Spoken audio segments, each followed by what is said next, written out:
Thirsty. Thirsty AF. Can I get a slurp?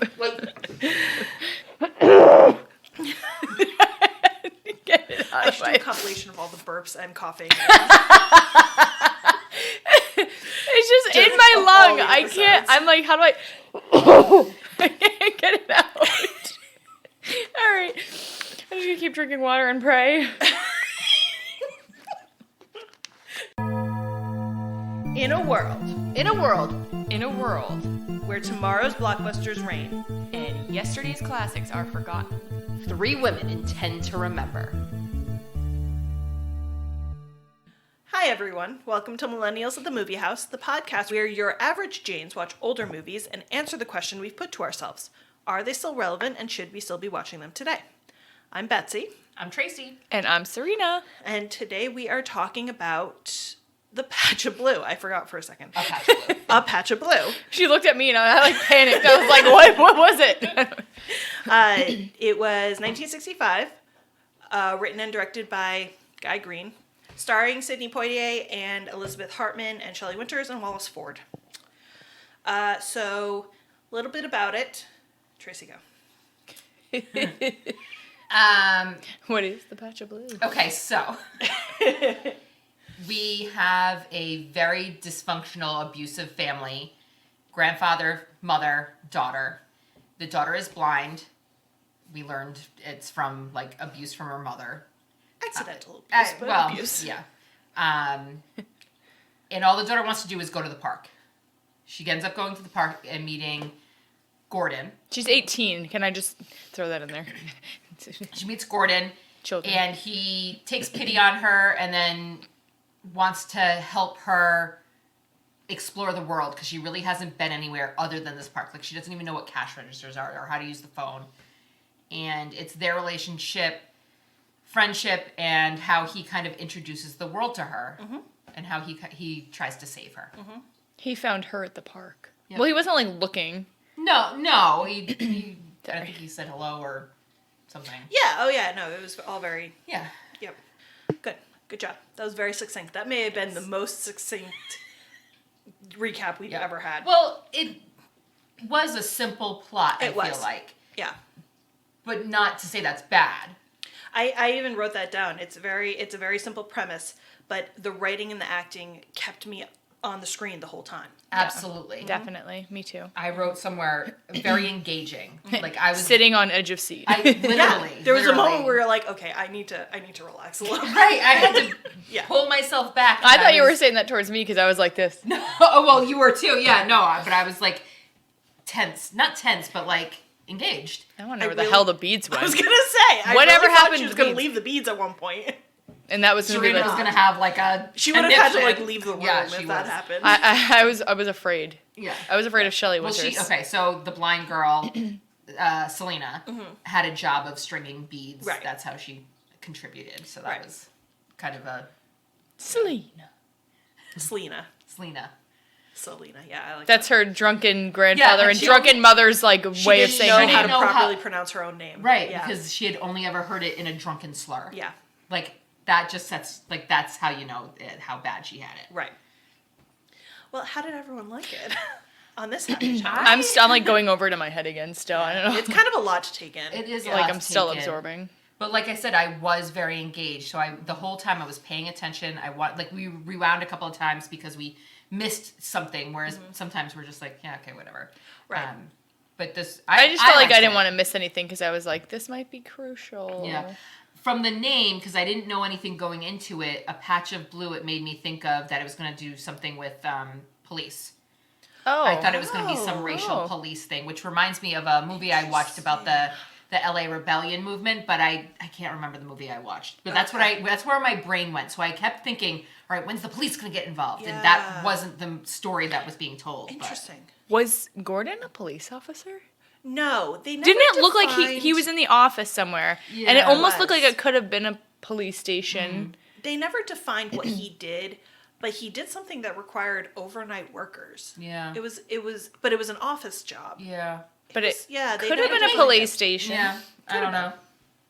I feel like he would have we would have figured that out at some point. I Yeah. feel like he would have taken more action if he was a police officer. Oh, yeah, that's true. Oh, yeah, that's right. Because at the end, he was like, maybe the police should be involved. Yeah. Yeah, that's right.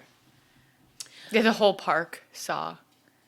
Yeah. And clearly sided with Gordon and... Wait. Which... I Yeah. was happy with that. I thought was people too. were I going to, wasn't yeah. expecting that ending. Because I feel like to an outside observer, it wasn't obvious what was going on. Right. So I really thought as soon as she said, I'm her mother, they would have been like, take Yeah. your hands off her, give her back to her mom. Yeah. But they didn't. They were like, who is this bitch? Yeah. Who is this bitch? All right, let's just jump right into the questions then. Top of the marquee, what was our favorite parts?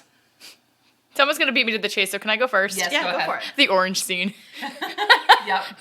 The orange scene. Love it. I thought things were, I don't know, obviously the whole grocery store scene was Yes. pretty funny and That's fun, on and here.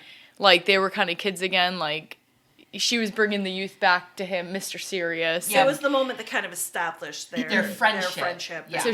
So Gordon took Selena to the grocery store to, I don't know, kind of help her learn to shop for herself, maybe. And I think he needed groceries. Yeah, I think he actually Yeah. like in company. Yeah. He just wanted and her 12 company. oranges. Yep. The hell of an Yeah. orange. Must be making homemade Well, except orange he juice. lives with his brother. That makes more sense now. They're sharing oranges, an orange a day. Fair. Okay, fine. Okay, all right. But yeah, so then like he tells her not like go get me 12 oranges, but asked her if she could like, do it. Kind of having faith in her. Yeah, he definitely pushed her, but not in a bad way. He He encouraged her and Yeah. gave her tasks to like. Anyway, So all the oranges were about to fall out, and then because she's pulling from the bottom, Yep. and he literally just like flung his whole body onto the orange display and Yeah. just. I don't know. You just like the camera zooms in on his face. It's just like a really funny like. it was from very the angle. humorous, but at the same time, it made it very realistic because let me tell you, I've been in that situation before, and Yeah. it was a very mundane scene. But I think it was like notice he didn't get mad at her. Right. Like No. I feel like that's part of like if there was ever a time that someone's gonna get annoyed as hell with someone, the whole orange topple over thing Yeah. could have gone a different Yeah. way. So I don't know if it was just like a turning point in the movie where like, okay, he's trustworthy. Yep. He protected the oranges and he didn't get mad. Yep. Yep. Yeah. Not a single orange was lost. And she kept counting. She did. She didn't lose count. Nope. Tracy, what was your favorite part? Well, Serena stole mine. I know. God. I also like the part where she was in the park and she was whistling over the rainbow, and he came up and started whistling. First off, He was very engaged in that whistling. he was like a top-notch whistler. Yeah, top notch whistling. Top-notch. That Wow. one. That was pretty Well good. done, Serena. But he walked over, and as he was doing it, he put his hand to his ear, like singers do or Yeah. whatever, to like get the right pitch. But maybe it's me. I thought only people did that when they had those like headphones I didn't think he in. was doing this. He was doing this. Oh no! I was trying to no. figure that out. It looked like a rock concert, and the lead guitarist has to put down his guitar and fix his ear mic, like or like with the a DJ with the headphones. Yeah. That's looked like it was. Fair enough. I thought it was. I was actually thinking DJ moment, like this. Yeah, because he was doing that with his other hand. Anyway. I'll have to make a boomerang of That that later. aside, I thought it was just kind of fun. It was very nothing sweet. nothing to do with the movie, but I think that my favorite part was just Sidney Poitier's acting. He Yeah. has a very natural way of acting, and I've He's seen comfortable. Him very comfortable. Yeah. I've seen him in a few movies, and just everything from like his movements to his facial expressions to the He's way natural. he presents his lines. It's just very natural. Yeah. Yes. I was comfortable with him Yes. also. Yes. um, And especially, and I made a note of this, his style of acting versus her style of acting was very different, and I Yeah. don't know if I liked it. She was like screaming and very dramatic. Yeah. And I don't know, I mean, that was part He was of cool the as a story cube. is kind of, it almost showed her level of maturity, Yes. and I guess it worked for I had this movie. a comment on that where I think she was crying in the apartment, and I was like, well, her emotional age is very like little. Like she doesn't have the emotional range of a normal 18-year-old because she hasn't been taught that, shown that. She doesn't know how to process that. Yeah. So, and I do have that she was overacting. She was acting undereducated. So that was like an over dramatic. But at the same time, I couldn't stop watching her. Yeah. I think it was supposed to be like that. Yeah. Because I called it face acting. In contrast, all of hers were very loud and overacted. If she's blind, that's how she experiences the world. Where if you watched him, things were subtle. They were small. He had little eye glances that told you exactly how he was feeling, what he was thinking. So I think that was the point.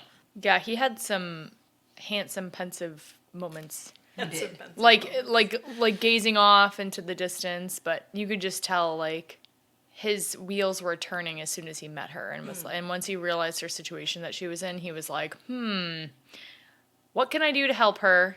Yeah. Obviously, he's not taking advantage of the situation. You know what I mean? Right. Even though she was throwing herself at him, thirsty AF. I mean, it was the first kind of positive attention she had ever gotten. So yeah, it's true. And he understood that. She knew the only love she knew was that kind of love, and he's like, in a year we'll come back to this because you don't know how like, other relationships. Yeah. Explore the world a little bit. Right, which is why I loved how it ended, because I was really nervous that they were going to end it like they got together and, he took her out of the situation. But she doesn't have the emotional capacity to have an adult relationship. Yeah. And he had recognized that, and so I appreciated that they ended it like that. Yeah. I was kind of thinking like if they would flash forward a year and see how she was in a year or something, and then I feel like a modern movie would have done that. Yeah. I feel like that was very 60s to just kind of end it like that. Yeah, and leave it kind of open, almost open-ended. Yeah. Okay. Now and then, which we're switching things up a little bit. Now and then, what aspects didn't age well, what did, and why should people still watch it? Something that I think everyone would see that blatantly did not age well would be the race issue and the feminism. Like, make me a sandwich. It's time for you to make me some lunch, woman.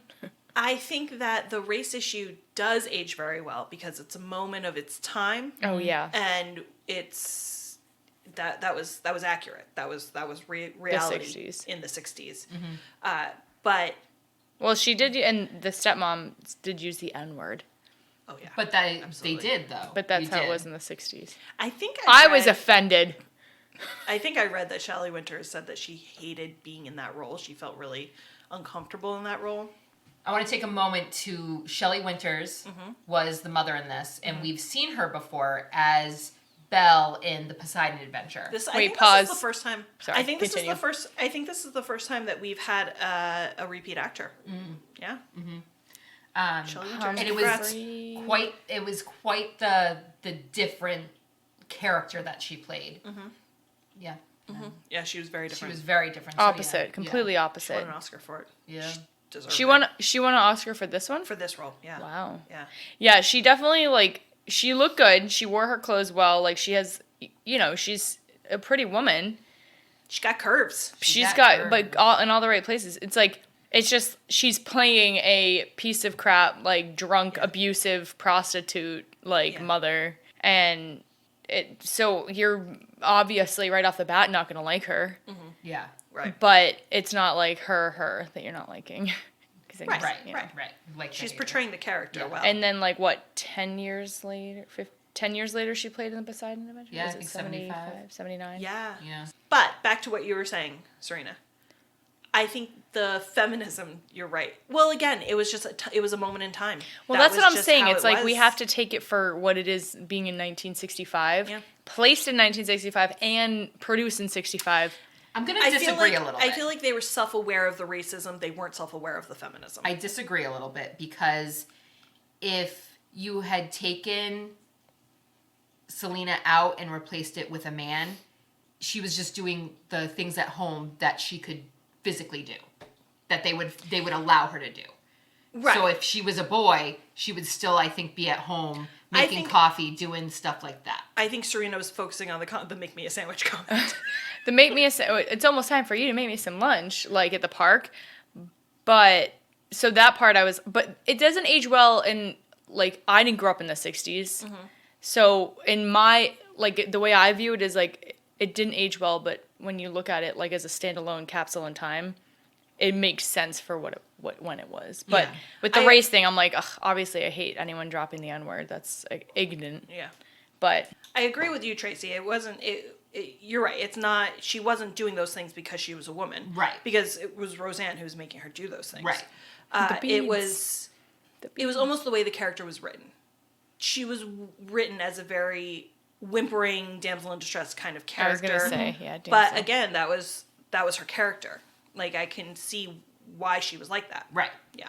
Yeah. I think it's a very. I keep saying it. It's a moment in time. I think it's very relevant if you need to, learn about the 60s.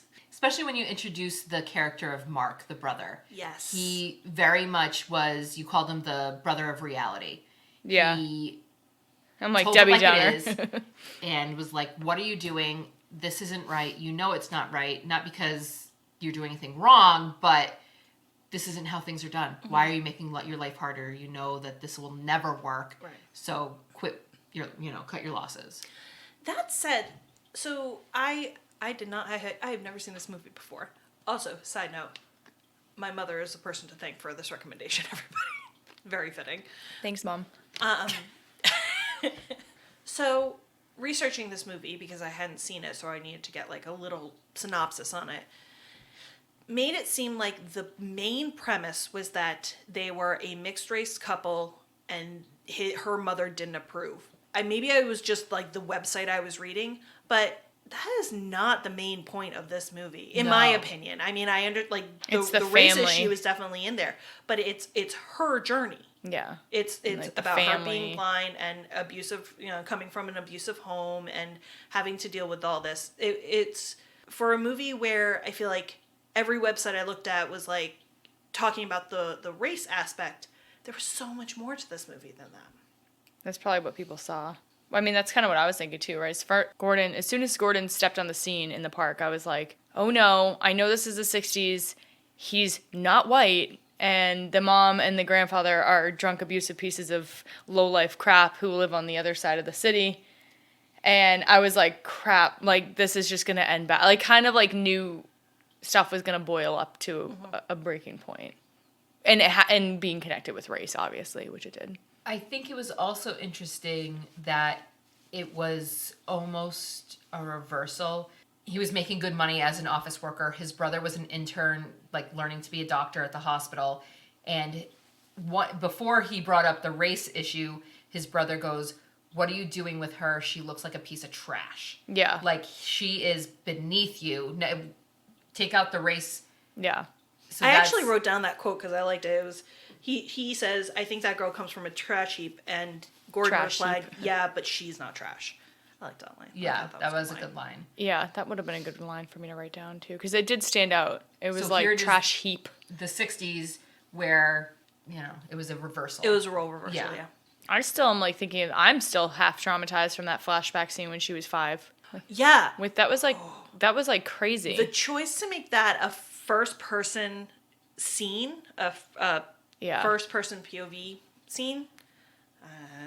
Well, they repeated it with her rape scene. Yeah. That was the scene I was thinking of. What scene? I was thinking about the bottle breaking and losing her sight. The bottle breaking was first person too. That's what I thought she was talking about this whole time. Well, because it was coming in and out of first person because you saw her as the little girl, and then with the rape scene, it was like it puts you in the room and then it puts you in her body. Yeah. And the same with the other scene too, the rape scene. Yeah. So I don't know. I'm just like, it's still all kind of sinking in. Like, there's just a lot, and it's like real world. Most of the movies we've done so far have been a little lighter, fluffy. I mean, was it the Poseidon Adventure? The ship? Yeah. Yeah, the Poseidon Adventure was like, that was like an action adventure type, Yeah. Yeah. This was one of our harder ones.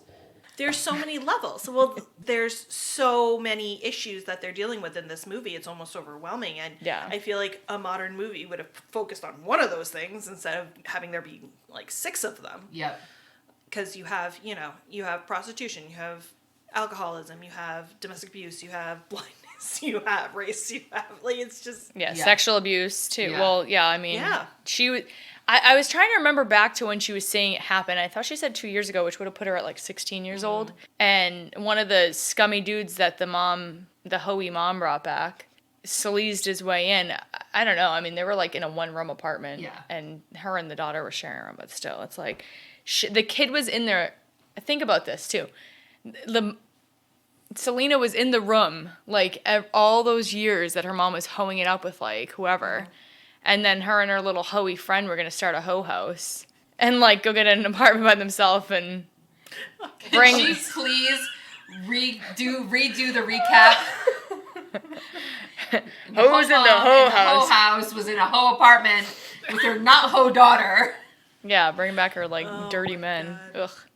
I really thought that Sadie was going to try to... Sadie, that's her Oh, name. yeah, that's what they were intending. Oh, yeah. That's, they were. yeah. Intending. Their plan was to get their own place, They pimp each other out. They knew they were getting older and they wanted to become madams.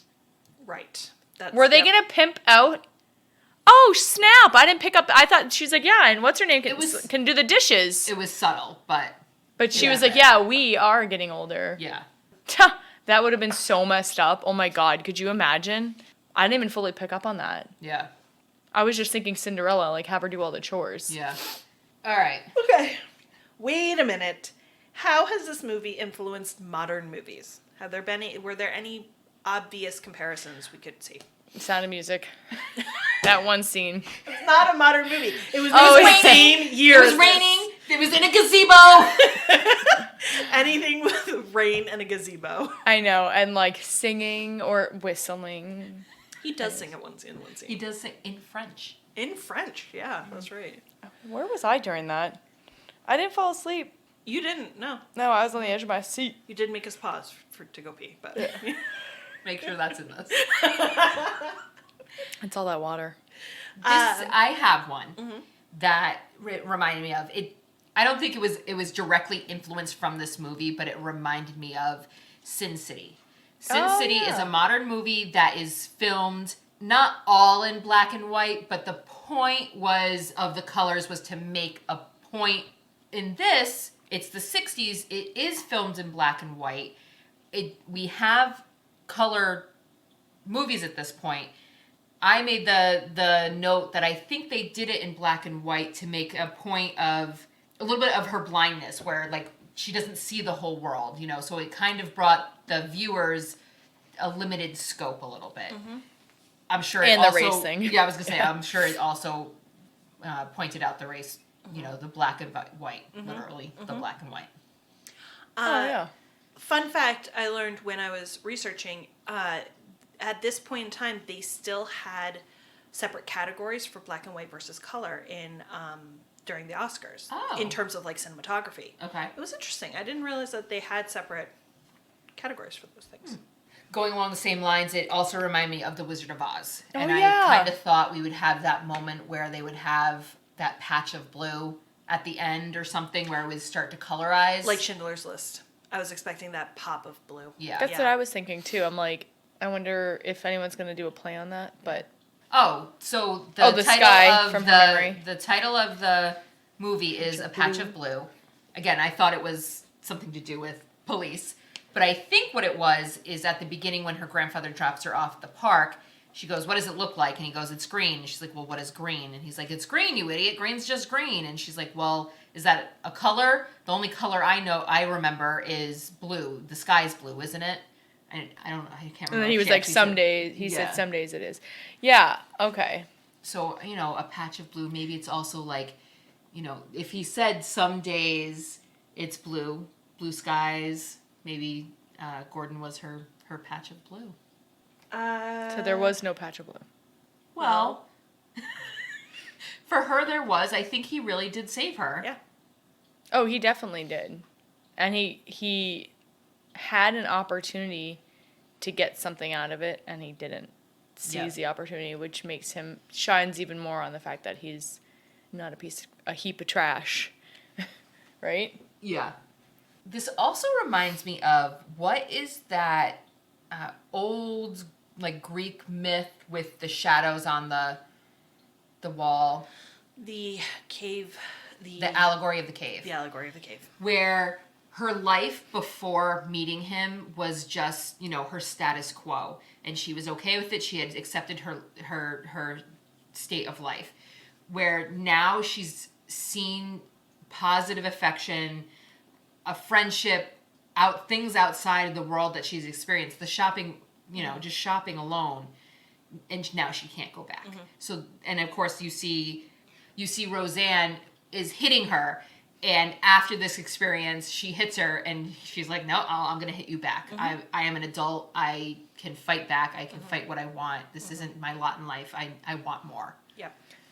And also, I think a little bit of, not to digress, but a little bit of the turning point was when she had that breakdown in the apartment alone and was like, I hate, grandpa and mom, whatever. She didn't call her mom. I hate Roseanne. Yeah, she never called her mom. She always called her Roseanne. I think that has to do with Roseanne feeling old because she said she was 35. She was really 45. So if you have a 20-year-old daughter, how are you? You know what I mean? Yeah. I think that was just, don't call me mom. I'm not that old. I'm your...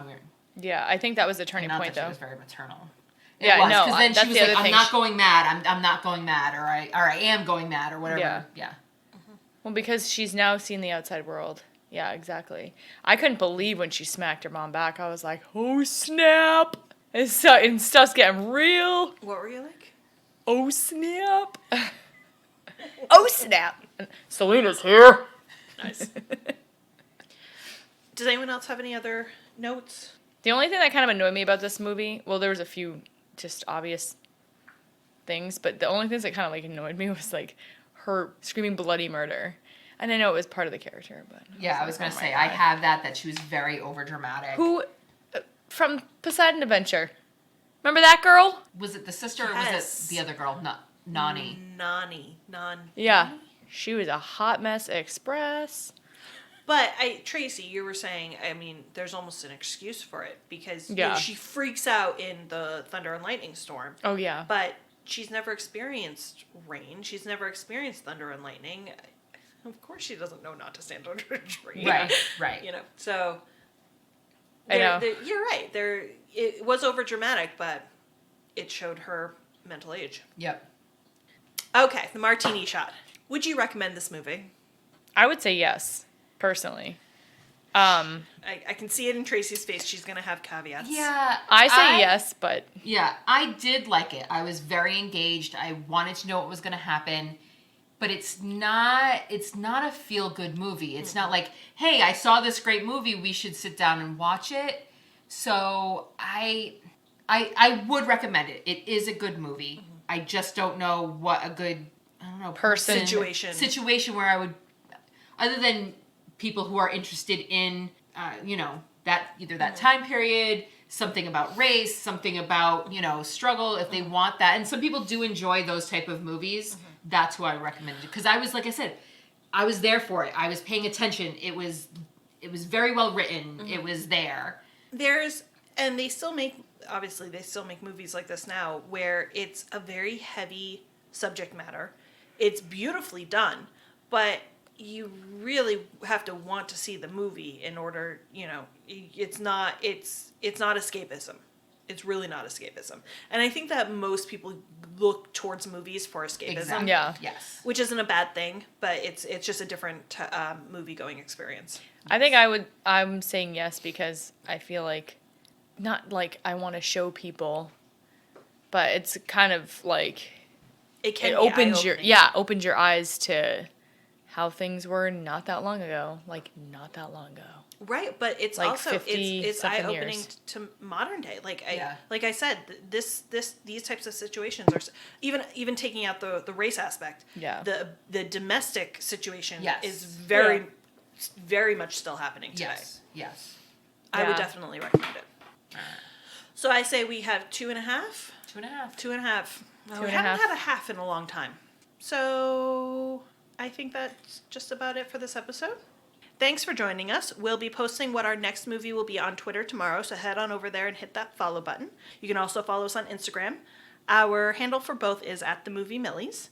Otherwise, you can find us on most podcast platforms because we're awesome and you want to find us. So until next time. We're millennials. And we'll see you at the movie house. Look at that. Didn't even have to write it down for me this time and circle and underline.